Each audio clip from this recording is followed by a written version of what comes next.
think probably we should go ahead and get started. It's 7:31. So good morning, everybody. Today is July 8th, 2020, and this is our first grand rounds of academic year 2020. And we are fortunate to have Dean Darin Latimore as our first speaker. Dr. Latimore completed his undergraduate studies at the University of California, Berkeley, and his medical degree at the University of California, Davis School of Medicine. He stayed on there for internal medicine. Sunday, I hope to hear the story of how he's recruited to the East Coast, because I suspect it was more than just the weather. Dean Latimore has been the Deputy Dean of Diversity and Inclusion at the Yale School of Medicine since January 2017, and in fact is the inaugural Chief Diversity Officer. I'm fortunate to be working on a small recruitment project with him, and I've been grateful and impressed at his ability to expeditiously move things forward. Dr. Latimore is a highly sought after speaker on the topic of unconscious bias and has trained over 2,000 students.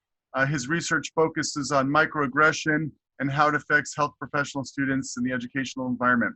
I'm really looking forward to this speech, this talk, particularly as a program director. So thank you so much for joining us this morning, Dr. Latimore.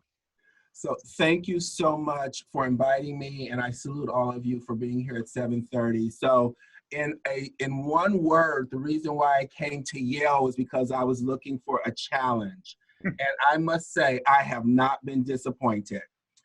Today, we are going to talk about microaggressions. This is from the learner's perspective. I want to be very clear. This is the learner's perception. I'm going to walk us, and I'm not moving again. There we go. I want to, before I get started, every time you hear Darin say I, the truth is that this group is actually the backbone of the science that I'm going to be discussing. So please, every time you say I, hear we. And these are my colleagues that I've worked with. My objective today is to very shortly talk about, and I don't know, can you guys see me? Because I don't see me. We see you. You do see me fine, okay.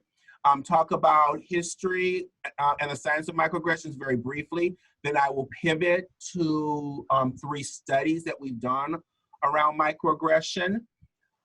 Then I will talk about the learner's perspective on solutions. And then lastly, I'll pivot to a framework on how we as individuals can actually interrupt microaggressions.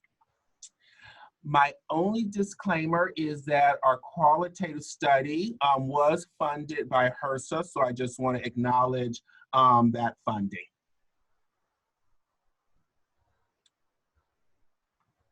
Wow, you really come a long way. You know, being a Mexican, that's just, I didn't expect someone to be that well educated. This is one of our patients. Resident's response. And I said, oh, wow, well, I did go to school. I have been here for a while, and I'm not actually Mexican, but I'm proud of my heritage. I'm 4th generation in this country. How many times do you feel that you could actually be treated like this by a patient before you might come to the conclusion this is not the environment for you?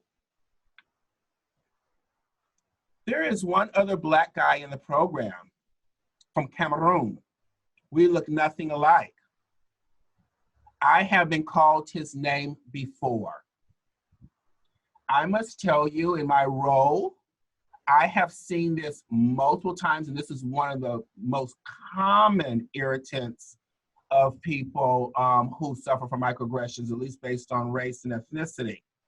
I will also tell you that on more than one occasion, we have had to actually alter evaluations because the evaluator is actually literally using the name of someone else of the same race and ethnicity in the evaluation for the wrong person. When you walk in and someone like, hey, can you go fill my coffee? I have to tell you, this one feels really personal because it's happened to me not too long ago. I was the keynote speaker at a conference. I had, you know, your normal conference badge, and it said speaker underneath. I actually caught myself trying to clean myself up. I had my little three-piece suit on, which I never wear, and it was the break before my talk. I was in line like everybody else to get coffee and whatever Danishes they had. Obviously, the coffee ran out, and the person in front of me turned around and looked at me. I'm in the same line she's in, and asked, snotty, quite frankly, well, aren't you gonna go get more coffee? And that's all that I could do was look at my badge and look at my part that says speaker, which hers did not, and just look at her. How many times, I ask you again, if this happened to you once, how would you feel? If this happened to you every few months, how would you feel? If this was a recurrence, almost weekly, how would you feel? We're talking about racial microaggressions today. This was coined by Dr. Pierce based on his experiences at Harvard. Want to be real clear, microaggressions happen for multiple reasons, not just race, ethnicity, but that's going to be the focus of our conversation today. When I use the term microaggression, I want to also be clear that micro does not mean small in this case. What micro means in this case is that it's interpersonal. So if I'm the perpetrator of the microaggression, micro means that I am targeting an individual or a small group of people, versus a macroaggression is systemic structural issues. So at a much larger level. By no means should you take away from the term microaggression that the impact is small, because quite frankly, the cumulative impact can be significant. This is a taxonomy we use in the studies I'll be talking about moving forward. Two studies that we did, one quantitative, has not been published yet. The qualitative has recently been published in Academic Medicine. The quantitative, we actually started thinking that we were going to interview historically underrepresented in medicine medical students, and we targeted venues where we thought they would be in high proportion. Having said that, the survey snowballed out and we got a wonderful representation of people across identities, which actually led to much richer data. Our goal was to look at person's perception of how often they were a victim of microaggressions and make a correlation based on that with their perception of their well-being and how satisfied they were with the medical school experience. These are some of the questions, just examples of questions that we asked. We used a validated tool and we just altered the questions slightly so they would be more appropriate for health professional students. And this is the demographics of the participants. Again, I have to admit, we started thinking that we would survey people who self-identify as historically underrepresented, but as you can see, we got a very broad swath of responses, both race, ethnicity, gender, and regions of the country. So the first thing that I want to bring to your attention about our data is, even though we were going in thinking about race, the most common cause or identity that people attributed the microaggression to was gender, as you can see here, and then race after that. As I said earlier, people perceive the reason for the microaggressions across the board, so race, ethnicity, and gender by no means is the only causes of microaggression.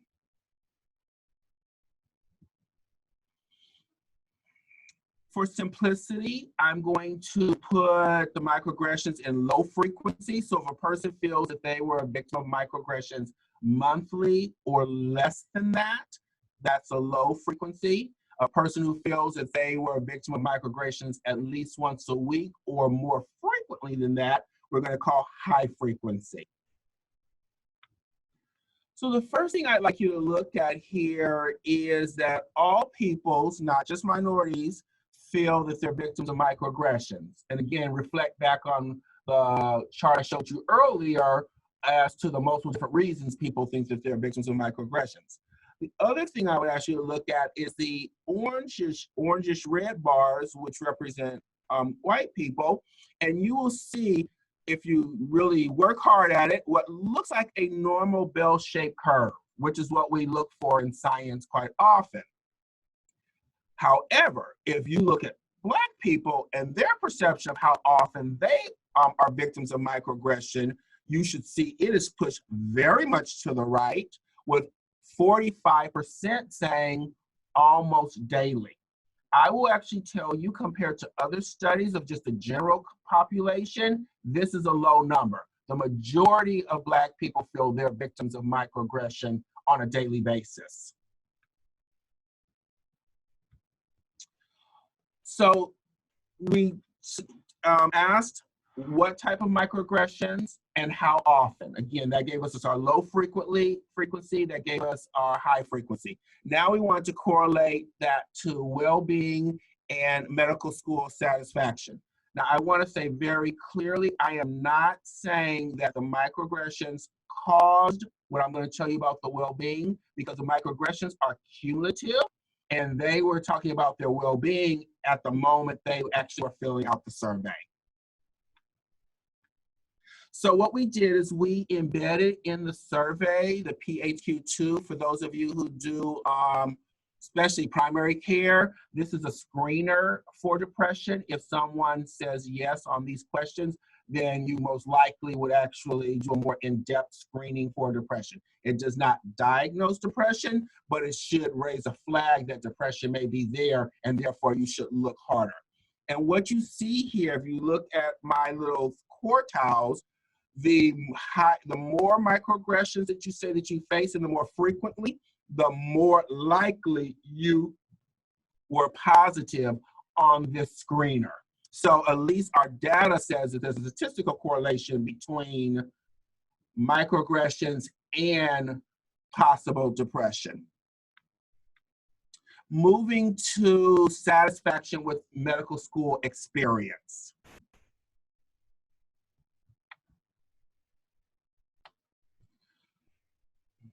I would recommend my medical school. If you are a high frequency person, you are less likely, and this is statistically significant. I would consider my institution for residency. Again, if you are a high frequency person who was a victim of microaggressions, you are less likely. This actually is significant for us leaders who are trying to increase the diversity of our programs, realizing that the most quickest and most successful way of diversifying your program is to keep the diversity in your pipeline. So for the residency programs, the most logical way to increase the diversity of your residency programs is to actually encourage your medical students to stay for your residency program. If this data holds true, then we would need to do some work on the climate and culture at Yale and other institutions. I take this is not only Yale students, if we are to be more successful at retaining diversity in our pipeline. Donation, again, high frequency, less likely to say they're going to donate. This actually was very eye-opening for me. I have chosen to miss class during medical school. Being on the Student Progress Committee, having dealt with this problem, which is becoming an increasing problem of medical students not attending class, I was thinking of it purely as unprofessional behavior. It never dawned on me before I did this study that the student actually may be trying to avoid trauma, which is extremely different problem to try and fix than unprofessional behavior. And I have considered actually transferring to another school.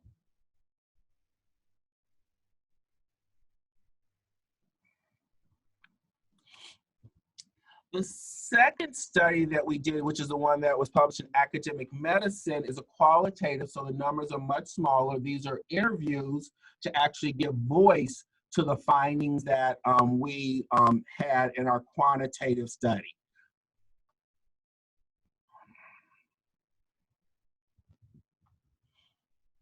These is the demographics of learners that we actually interviewed. We were trying to interview medical students, nursing students, and PA students. For any of you who know about the PA profession, it is significantly less diverse than actually medical schools and nursing schools are. And we had a few more physician assistant students, but not many more than the one here, but only one was willing to allow us to use their information because the numbers were so small. So if you actually look at the article, we actually take this one individual out completely. The three things from the voices that I'm going to talk about, the first one is students felt devalued by the microaggressions. The second one is that the microaggressions had impact on them, on their performance, on their learning, and on their well-being. And the third theme was more about solutions. So discounting.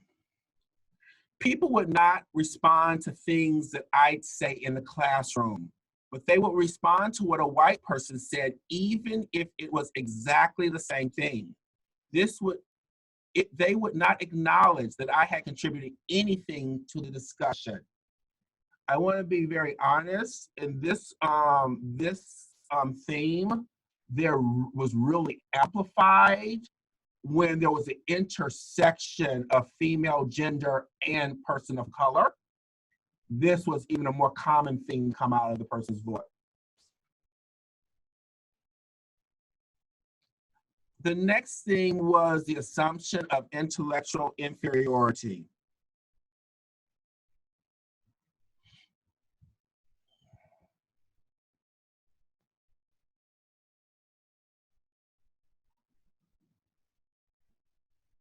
I wouldn't be asked, what did you get for this question? What do you think about it? I am not the go-to person. Sometimes this upsets me because I do know the answer and I can explain it well. I don't understand why other people don't see me as having equal knowledge on this particular topic, which is very frustrating because it makes me not want to participate in the group if I feel no one thinks that I am bringing anything of value. This actually came in two flavors: not being asked at all, or being asked in a way that it was clear that the person asking the question felt that you would not know the answer. So more of a pimping sort of a approach than an assumption that the person you're asking the question actually truly knows the answer.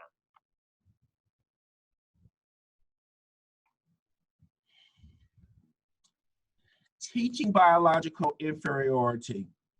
This is a conversation across the country in medical education and in education in general. The younger generation has clearly be understood in a way that we in the older generation does not, that we are attributing way too much to someone's race. Now, I am the first to agree that there are some truly genetic diseases that map specifically to race and ethnicity. But that is the minimum, that's the few, that is not the majority. I, as a Black person, there is more genetic variation between me and another Black person than most likely between me and a Caucasian person. So attributing a whole lot to genetics is flawed at its baseline when it comes to race, especially for African Americans. What we should be doing is trying to understand what race is a marker of. And what race clearly is a marker of is racism and all the social constructs that go along with that lead to stress, anxiety, lead to worse nutrition, lead to less physical activity, et cetera, that probably make a person more likely to have certain diseases, but not truly just because they happen to have been born in this world Black.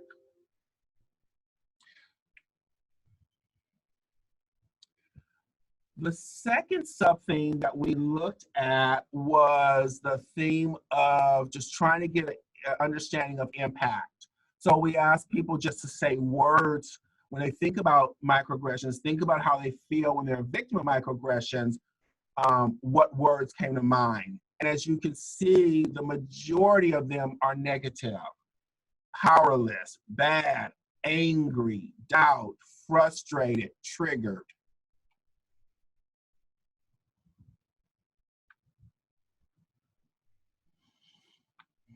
You're performing and you're always stressed. How are you going to learn? That's not the ideal way to learn. I am a curious person. I enjoyed learning at one point. But when you're learning and you feel like you're always expected to fail, that is not a good feeling.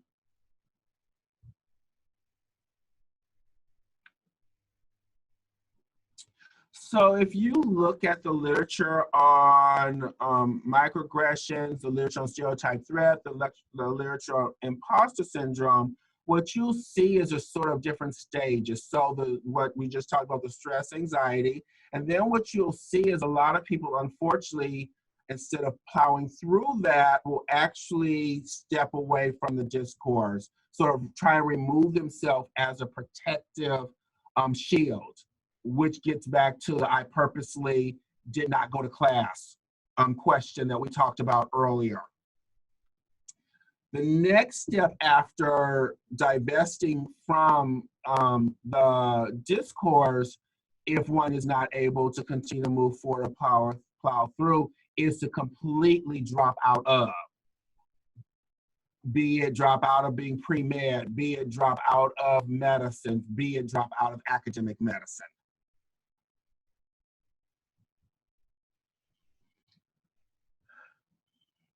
I apologize. It's really hard for me even today to say this quote out loud. I was the person who interviewed this gentleman who was crying the entire time he reported what I'm about to say.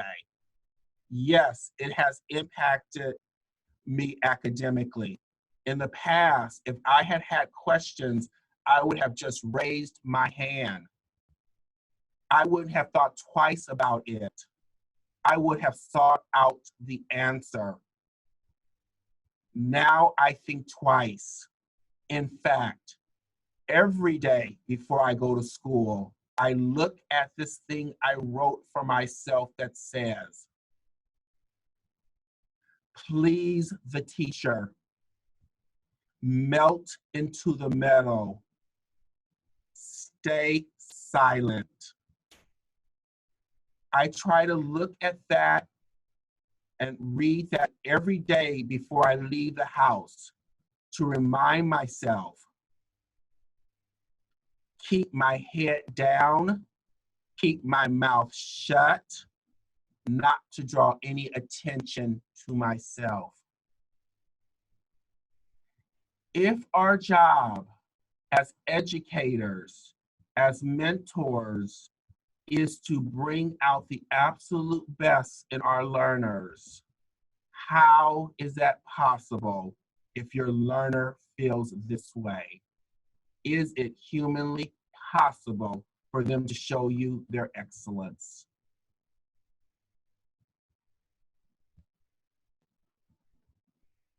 Moving to theme 3, strategies suggested to create a more inclusive environment. So the students were very cognizant of the lack of diversity, not as much at the student level as at the faculty level, at the staff leadership level, and at the leadership of their schools level. And what they said is, we spend too much energy in one of these buckets. You know, we'll have initiatives to increase students. We'll have a totally separate initiative to increase faculty. And unfortunately, we very seldom ever have initiatives to increase the diversity of leadership, but that's a different conversation. We need to actually increase the diversity of the entire community if the goal really is to improve culture and climate from their perspective. working on one bucket at a time is not going to solve the problem.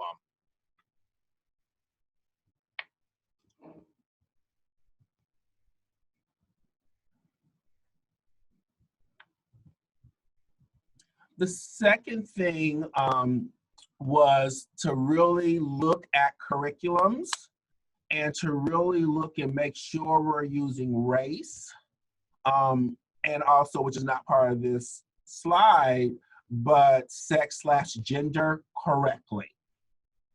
And to this means we, Beverly Shears, one of our faculty members, has graciously agreed to be our health equity thread leader, and then she's looking at the medical student curriculum from this perspective.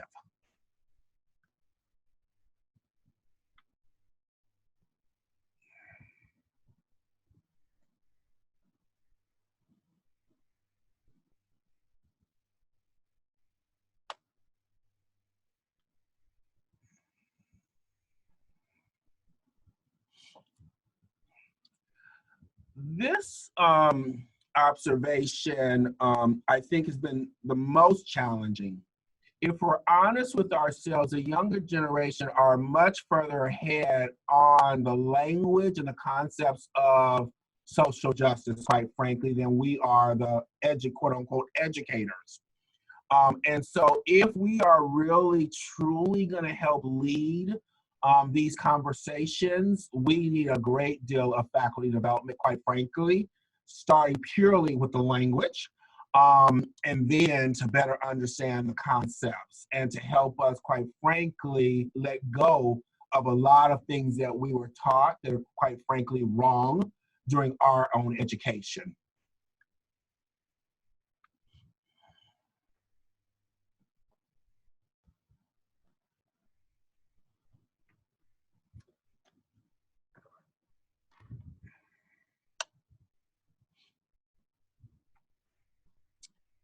Next, I actually want to pivot to a framework that all of us could think about in when we are the victim or witnesses of microaggressions on how we might intervene. This is getting back to Sue and his colleagues' work.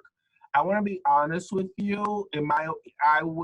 I think it's a stretch to say that he and his colleagues created this framework. What I would say is he has put a lot of different concepts into one framework just to make it a little more accessible. So the first one is making the invisible visible. Of these tactics, I would say this is probably the most confrontational, so I want to be very clear. Oh, and I also should back up that for each of us, depending on the situation, depending on our own privilege and positionality, some of these tactics might work for us while others may not. So please don't walk away thinking that Darin feels that you should incorporate all of these. I just want to give you sort of a menu of possibilities, and you try out what would work best for you in certain situations. So again, making the invisible visible. The reason why I feel that it's the most direct and potentially most confrontational is because what you're trying to do is to get the individual to map their behavior to the underlying stereotype or bias. So for example, you sound so articulate. I never would have expected that from someone who's Mexican. Trying to get the person to think about what biases would make you even say, I sound so articulate. What biases would make you make the assumption that just because you're looking at a brown-skinned person, they have to be from Mexico. This, I would say, is probably the most challenging tactic, because what often will happen is a person will become embarrassed, becomes offensive. So if not done well, the individual you're trying to get to reflect shuts down instead of doing true reflection. Having said that, I honestly believe you will not disrupt a person's microaggressions long term until you can get them to see the biases, stereotypes that underlie it, and challenge those. Because until those are challenged, their behaviors will continue, in my opinion. The second tactic I think everyone can do in your own way, and these are just some examples. So the point here is in no way, shape, or form educating the aggressor. The point here is to simply get the aggressor's attention and behavior off of the target. So one can do that. Some of us, you kind of have that look, and when we see that look, we know we must be doing something wrong. So that look our parents may have had. Others, it could be simply interrupting and diverting. So when a patient starts to talk about someone's hair covering, I, as the attending, could say, oh, Mr. So-and-so, we're not here to talk about blah, blah, blah. We're here to talk about your medical condition. How did you do last night? Again, I am in no way, shape, or form challenging the person. I am simply getting the attention off of whoever the target was.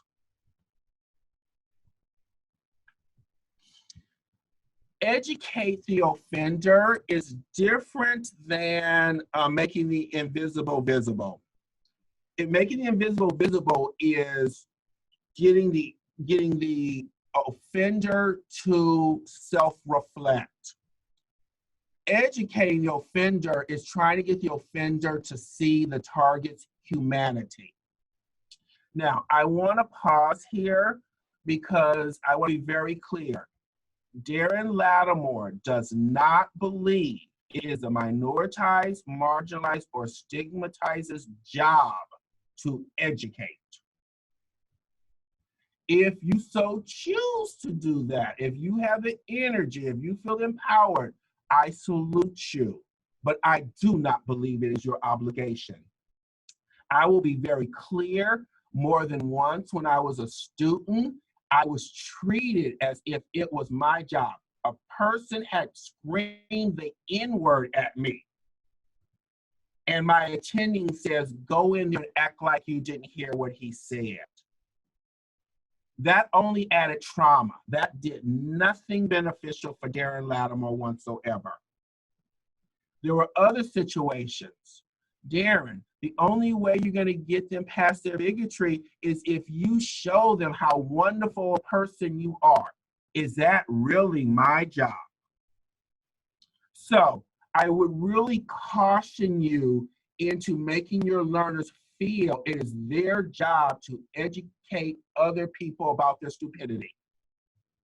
If they're altruistic and if they feel that they want to take on that challenge, yes, support them, but please do not make them feel it is their responsibility, because what you're doing is adding to their trauma. Lastly, if you don't feel that you are empowered to do anything, please at least find a support group to talk about these issues. One of the reasons that people feel microaggressions actually end up having physiological responses in people that are negative is because people hold them in and they become quite cumulative over time. One way of releasing some of that negative energy is talking to friends, talking to a support group, talking to mentors, talking to powers that might be able to actually intervene on your behalf. But walking through life just holding in the thousands of cuts over time really is a recipe for you burning out and again stepping away from the discipline that you started with such great passion around.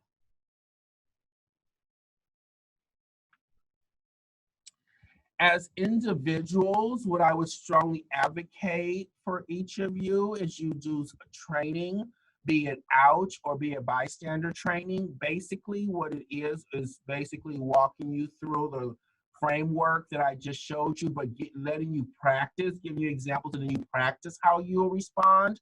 Because quite often what happens when a microaggression occurs is you're stunned. Did that really happen? Did I hear what I thought I heard? Am I overreacting? And by the time you, as either the target or the witness, are ready to say something, the perpetrator is down the hallway, in the elevator, completely moved on their life. And so the more that you can practice these skills, the more likely you can actually truly interrupt in the moment in whatever way is best for you.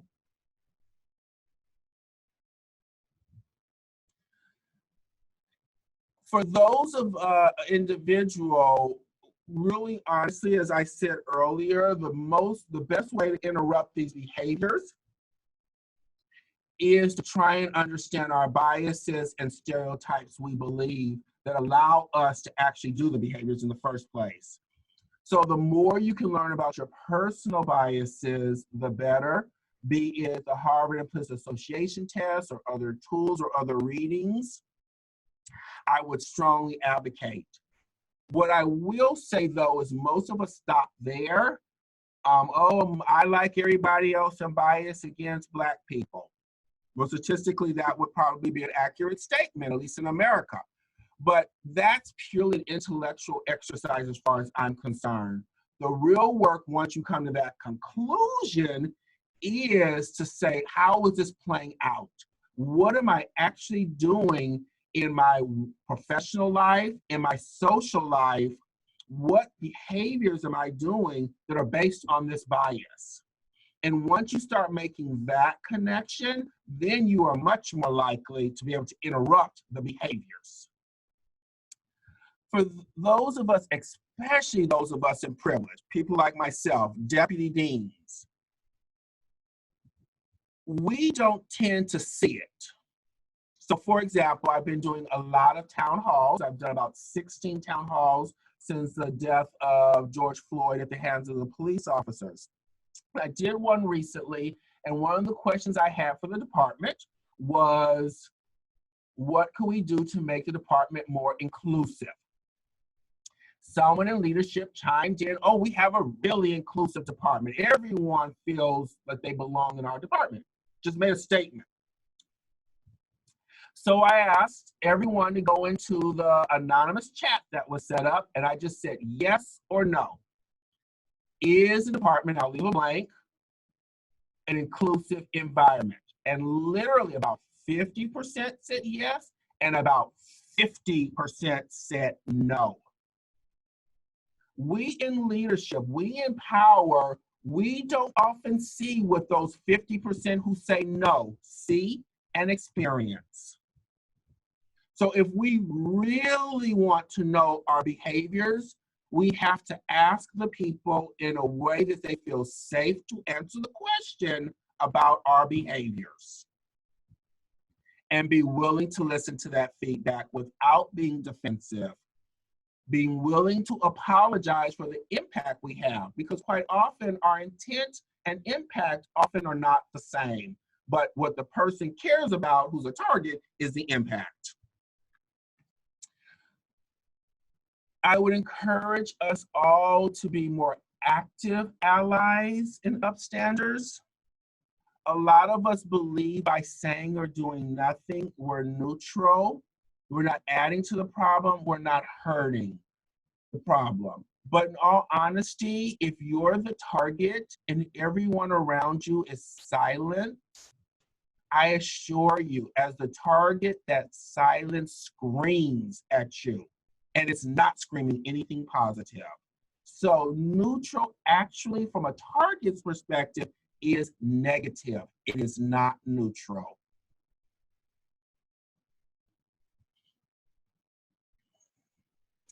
And then in summary, and we'll have lots of time for questions or comments, a significant number of the URM students that we interviewed and studied experienced microaggressions. Those microaggressions had negative associations on their well-being and their satisfaction with their education.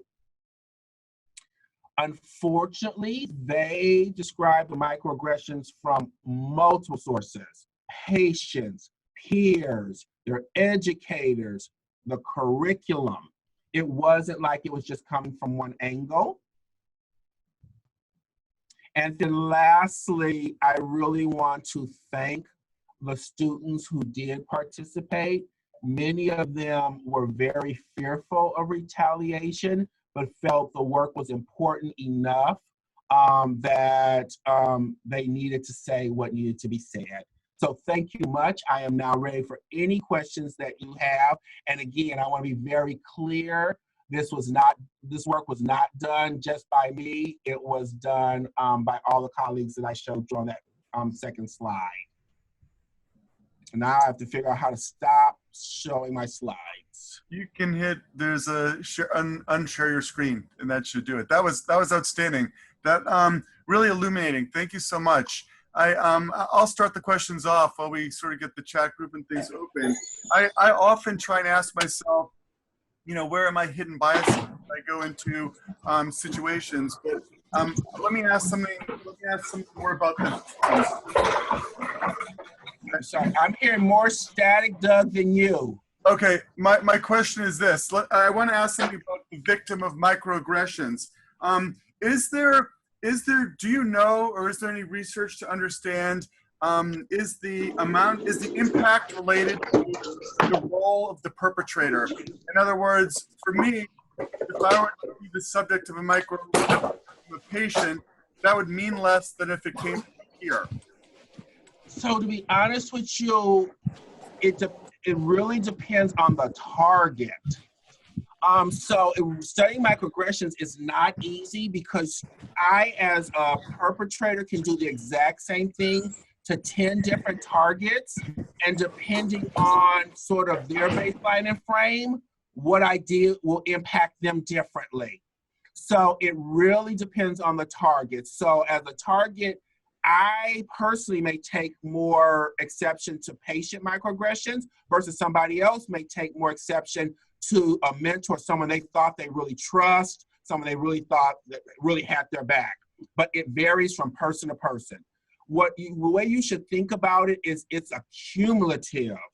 It's not just that one. The target thinks, you know, I just made one little mistake. Why is that person so overreacting? Well, they don't realize their one is added to the 10 million that I've already had up to this point. Right. So for people that are out there, I think we're going to use the chat group doesn't seem to be working quite right. If we could have people raise their hands and the host will unmute them for questions. Yes, actually, they can unmute themselves right now for questions. The chat is not working because it was disabled before the meeting, and I enabled after the meeting, but it doesn't work now. So Darin, and not just questions. If you have comments, if you have experiences that you would like to bring into the room, I welcome those. So Darin, could I kick off? I think again that was a fabulous lecture. Thank you so much for giving it. And I think what's so illuminating is that you always think of microaggression appearing across a power gradient, particularly in education, from the teachers and the learners. But you gave a lot of evidence that there is microaggression within the body themselves, within the learners. There can be microaggressions. I've got a more sort of 50,000-foot question for you, though, because it's not really microaggression, but you do hear the same sort of dialogue on the national stage. And I'm thinking about things like, just little things like the Tiger Mom, the Yale faculty member that wrote a book called Tiger Mom, which was sort of self-deprecating, but it wasn't, in a sense, a microaggression to her race. And also, just recently in politics, Andrew Yang, who said, "I'm the Asian math guy." What do you think about that? Is that something that perpetuates microaggression in the level that you were talking about? So I will say things like that perpetuate the biases and stereotypes that allow us to do the microaggressions. So yes, I would agree from the bias and stereotypes perspective, things like that absolutely do perpetuate those, which again is our basis for our microaggressions.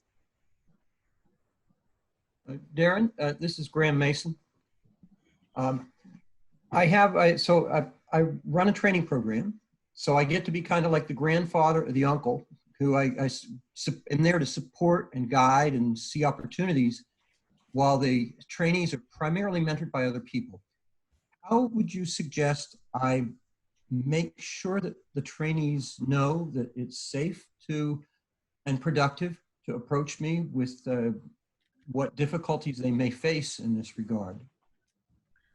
So there's nothing foolproof that'll do it, because it's the trainee who has to come to the conclusion they feel safe. So I want to be very clear. What I will say, the best way to actually create safety is to create relationships. So to the best of your ability to try and develop a one-on-one relationship with your trainees so that they actually truly know you, and more importantly, know your heart, so that when things happen, they feel safe to come to you. That is the most likely way of truly accomplishing what you want. You can say 1,000 times, oh, it's safe to come. You can have all the billboards you want. We don't do retaliation. But until someone actually knows you, knows your heart, those are just empty words. Thank you. Darin, this is Michelle Johnson. Thank you for having the conversation today. I was touched by your story of the patient microaggression, because I think that for the house staff on this Zoom call and for the interventional people, we have contact with patients all the time, and I can't count on, I'd need more fingers to count the number of times that even in a white coat and scrubs, after introducing myself and handing out my card, I was called Mrs. Johnson and not Dr. Johnson. And, you know, a situation where, you know, someone from Fairfield County was looking askance at me at 3 o'clock in the morning when I was going to do a stroke thrombectomy, and told me, he signed consent and then said, don't F up. And, you know, it's not a warm and fuzzy feeling, and I share it for the house staff because it doesn't just happen to house staff. It happens to all of us, and we have to be prepared, and you don't have to suck it up, but you have to be able to maintain your composure to take care of your patients in spite of what is a very painful microaggression. And what I will say now, so in a clinical setting, again, microaggressions for multiple reasons. So Michelle has intersecting identities. Could it have been gender? Was it race? I mean, for those of us who have religious garb that is part of our religion, is it because of that? I mean, and no matter what your politics are, unfortunately, with the election of our current president, the data shows that patients feel more inclined to express their bigotry. They probably always had it, but now they feel that it's okay to unleash it. What I will say again is, even if you don't feel empowered to interrupt in the moment, please at some point acknowledge to your colleague what happened.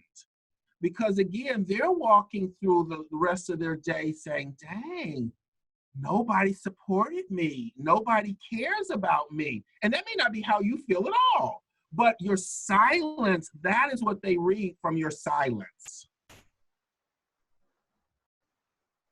Thank you, Michelle. Anyone else have? Yes, this is Hamid Mojibian. Hi. Hello. Hi, I'm coming from a different culture actually, and that aggression has been very common there. And then I felt it, and then I understand how bad it can be. However, the racism is not acceptable at all. But there are other cultures like in Japan, Korea, and China. They don't treat the trainees or the other people as nicely as we do. And then there are some microaggressions, and they had shown that they progress very significant in a short period of the time. Is any systemic study that shows that the way we behave here actually in Rwanda is better than the way that the other cultures do? That's an extremely complicated question, sir. First and most importantly, America is not built on one culture at all. It's not homogeneous at all. So if you had a more homogeneous culture, and you had your kind of whatever the norms are in that culture, then you might be able to do your study. But I, as an African-American person, am not treated the same way. Even if you have different, even if you were to say that they're more militant, they're more, what's the word, pimping in those other countries. I can assure you, if you have me as an African-American and you have a Caucasian and you have an Asian on my team, how the three of us are treated are not the same. It's not homogeneous. So your question will be very hard to answer in this country because of the differential in how we treat each other. It's stark. And I would also tell you, if you went to those countries, if you went to those countries and you were honest and talked to the people who are looked at and viewed as minorities in those countries, they would have a whole lot to tell you. So I absolutely agree. I think that this is the strength, and we have to value in our country the multiculturalism. That's that you have to value every culture.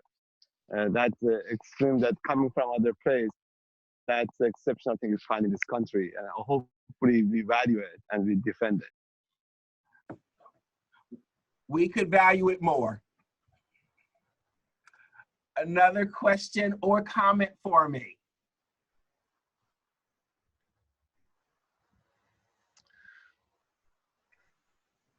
Well, I don't see any more out there. I think you've given us all a lot to think about. And thank you so much for being our first Grand Round speaker for academic year 2020. That was really illuminating.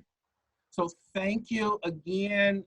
If you heard nothing else, each and every one of us, no matter what we look like, including Darin Latimore, we have a part to play in creating the environment that we want. If we truly want an inclusive environment where every single one of our colleagues can thrive, there is much work to be done, and we all have a role to play. Have a wonderful rest of your day.